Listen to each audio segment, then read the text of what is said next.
Sa bawat tahanan, may mga lihim. May mga kwentong pilit itinatago sa dilim.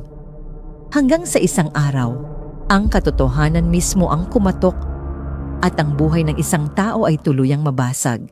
Para kay Christine, isang 25 anyos na nurse, nangyari ito hindi dahil sa isang trahedya sa ospital, kundi sa mismong bahay na pinili niyang tirhan para sa katahimikan.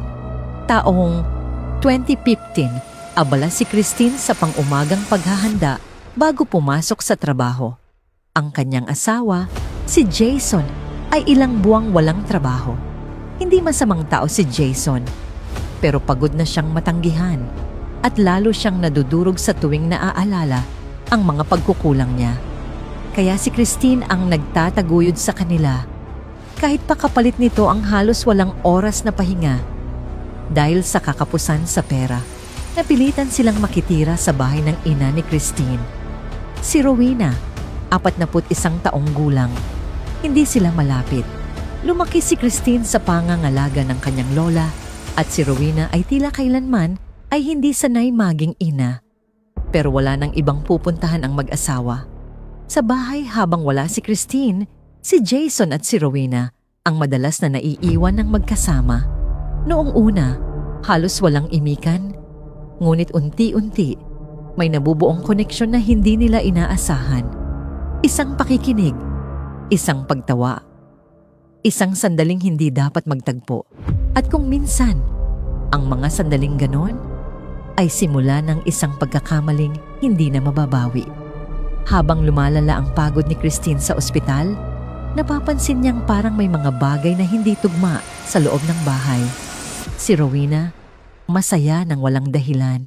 Si Jason, laging iwas tumingin at tila may itinatagong hindi masabi. At sa mga hapunang magkakasabay sila, may mga tinging nagtatagpo. Hindi para sa kanya, kundi para kina Jason at ng ina. Mga gabing huli nang umuuwi si Christine, madalas sarado ang pinto ng silid. At sa tuwing bubukas ito, may pagmamadaling galaw na tila nagbubura ng ebidensya. Isang kutob ang unti-unting umuukit sa kanyang dibdib. Pinipilit niyang iwaksi. Pinipilit niyang maniwalang imposibleng mangyari ito.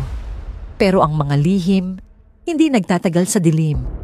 Isang gabi ng Nobyembre 2015, maaga siyang umuwi. Tahimik ang buong bahay, mas tahimik kaysa karaniwan. Bukas ang ilaw sa sala, pero walang tao. Mula sa silid ng kanyang ina, may narinig siyang tawa. Isang tawang hindi niya narinig mula kay Rowena. Nang matagal ng panahon, lumapit siya. Nakaawang ang pinto.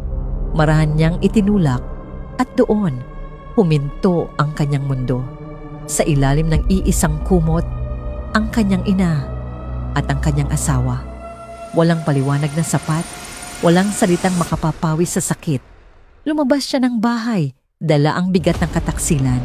Hindi niya alam kung saan pupunta, pero alam niyang hindi na siya maaaring bumalik. Naging paksa ng galit si Rowena sa mga kaanak. Napuno siya ng hiya at pagsisisi. Si Jason dumulog kay Christine, nagmamakaawa. Pero hindi na siya muling hinarap ni Christine. Sa halip, tumuon siya sa pagbangon. Lumipat siya ng ospital sa Batangas at doon, unti-unting binalik ang sarili niyang pagkatao. Makaraan ang 3 taon, 2018, muling lumapit si Rowena. Ngayon ay may karamdaman. Sa kabila ng lahat, nanaig pa rin kay Christine ang pagiging anak. Inalagaan niya ang ina hanggang sa huling hininga nito. At sa gitna ng sakit, doon niya natutunang patawarin. Hindi para sa nakaraan, kundi para sa sarili niyang kapayapaan. Ngayon, isa ng USRN si Christine. Taong 2023, bumalik siya sa Pilipinas upang tuluyang ipawalang bisa ang kasal nila ni Jason. Dahil sa wakas, natagpuan niya ang pag-ibig na hindi kailanman magiging dahilan ng kanyang pagkawasak. Ang pag-ibig ni Chris, ang taong tumulong sa kanyang bumangon mula sa pinakamadilim na yugto ng kanyang buhay. At minsan, ang tunay na tagumpay ay ang pagpiling iwan ng lugar na sumira sa iyo para makapagsimula ng buhay na hindi mo na kailangang ipaglaban mag-isa.